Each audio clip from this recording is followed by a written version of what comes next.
আসসালামু আলাইকুম। আজকে দেখাবো গুঁড়া দুধ দিয়ে মিষ্টি এবং রসমালাই বানানো। প্রথমে আমরা এক কাপ গুঁড়া দুধ নিয়েছি, এর মধ্যে 4 ভাগে 1 ভাগ বেকিং পাউডার নিয়েছি, নিয়ে আমরা একটা ডিম ফাটিয়ে আমরা গুঁড়া দুধটা মাখিয়ে নিয়েছি। প্রথমে একটু নরম হবে, তারপরে 15-20 মিনিট রেস্টে রেখে দিলে আমরা এটি মুথে আমরা এটাকে মিষ্টি শেপে গোল গোল তৈরি করে নেব এবং লো হিটে তেলটা যখন লো থাকবে, মানে কম গরম থাকবে, তখন আমরা এটা মিষ্টিগুলো দিব এবং লো হিটে মিষ্টিগুলো আমরা এইভাবে ভেজে নেব। মিষ্টিগুলো হালকা করে ভেজে নিয়ে আমরা এটি নামিয়ে রাখবো। তারপরে 2 কাপ চিনি দিব এবং 4 কাপের মতো পানি দিব, দিয়ে আমরা একটা শিরা তৈরি করব এবং শিরাতে আমরা একটু লেবু চিপে দেব যেন এটা শক্ত না হয়ে যায়, দলা দলা না হয়ে যায়। তারপরে আমরা শিরাটা পুরোপুরি তৈরি হয়ে গেলে আমরা এর মধ্যে মিষ্টিগুলো দিয়ে দেব, দিয়ে নেড়ে ছেড়ে আমরা জাল করে নেব। কিছুক্ষণ আমরা এভাবে জাল করার পরে আমরা এটি নামিয়ে তারপর রেখে দিব। তারপরে আমরা এটি 2-3 ঘন্টা পরে এটি পরিবেশন করব। দেখুন কতটা রসালো এবং নরম সফট হয়েছে। এটা খেয়ে কেউ বুঝতেই পারবে না যে এটা বাসায় তৈরি। এটা অসম্ভব মজা হয়েছিল, খুব নরম সফট এবং খুবই রসালো হয়েছিল। প্রতিটা মিষ্টির ভিতরে অনেক রস ঢুকেছিল এবং নরম তুলতুলো হয়েছিল। সবাই এটি খেয়ে ছোটো বড় সবাই খুব পছন্দ করেছিল। আপনার বাসায় এটা বানাতে পারেন, তাহলে আর আপনাদের দোকান থেকে কিনে খেতে হবে না। বাচ্চাদের যখন তখন আপনারা বানিয়ে দিতে পারবেন খুব সহজে এবং খুব টেস্টি হয়, সবাই খুব পছন্দ করবে। এই ধরনের সুন্দর সুন্দর ভিডিওগুলো পাওয়ার জন্য আমার চ্যানেলটি লাইক এবং শেয়ার দিবেন, সাবস্ক্রাইব করবেন।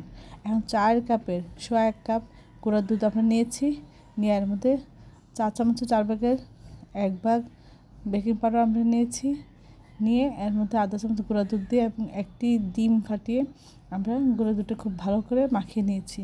প্রথমে একটু ডোটা একটু নরম হবে, তারপরে আধা ঘন্টা রেখে দিলে একটু শক্ত হবে। তারপরে আমরা এটি রসমালাই শেপে আমরা তৈরি করে নেব। রসমালাই শেপে প্রথমে একটু বানাতে কষ্ট হবে। আমরা এখানে গুঁড়ো দুধ জাল করে নিয়েছি, এর মধ্যে পরিমাণ মতো চিনি দিয়েছি এবং সামান্য একটু এলাচ করে দিয়েছি ফ্লেভারের জন্য। গুঁড়ো দুধটা এভাবে ভালো করে ডোটা একটু ভালো করে মুথে নিয়ে আমরা হাতে তেল মাখিয়ে নিয়ে আমরা এভাবে রসমালাই শেপে তৈরি করে নেব। এভাবে একটা একটা করে সবগুলো আমরা তৈরি করে নেব। আর রেখে দিলে যদি শেপের সমস্যা হয়, তাহলে আপনারা দুধের মধ্যে একটা একটা করে ছেড়ে দিতে পারেন, তাহলে আর কোনো সমস্যা হবে না। এভাবে আস্তে আস্তে আমরা সবগুলি তৈরি করে নেব, নিয়ে আমরা জাল করে নেব।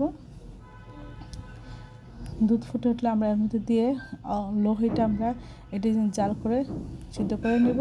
পুরোপুরি রান্না হয়ে গেলে আমরা শেষের দিকে আমরা চামচ দিয়ে রসমালাইয়ের উপরে আমরা এর মধ্যে দুধটা উঠে দেবো যেন পুরোপুরি রস ঢুকে যায়, নরম সফট টেস্টি হয়।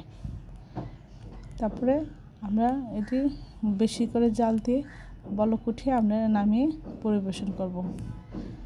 এই ধরনের সুন্দর সুন্দর ভিডিওগুলো পাওয়ার জন্য আপনারা লাইক এবং শেয়ার দেবেন, সাবস্ক্রাইব করবেন। আর এটি দেখতে যতটা সুন্দর হয়েছিল, খেতে অসম্ভব মজা হয়েছিল। আপনারা বাসায় ট্রাই করতে পারেন, তাহলে বুঝতে পারবেন যে এটা কত সহজ এবং কত মজা হয় এবং ছোটো বড়ো সবাই খুব পছন্দ করবে। তাহলে আর দোকান থেকে কিনে খেতে হবে না, যখন আপনাদের ইচ্ছা হবে আপনি যখন তখন বানিয়ে এটি নিজেরা খেতে পারবেন। দেখুন রসমালাই এটা দেখতে মনে হচ্ছে পুরোপুরি দোকান থেকে কিনে নিয়ে আসা হবে, যেমন যতটা নরম সফট হয়েছিল ততটাই সুস্বাদু হয়েছিল। এটি কেউ খেয়ে বুঝতে পারবে না যে বাসায় তৈরি। এই জন্য সুন্দর সুন্দর ভিডিও পাওয়ার জন্য আমার চ্যানেলটির সাথে থাকবেন, প্রয়োজনকে বিষয়ে শেয়ার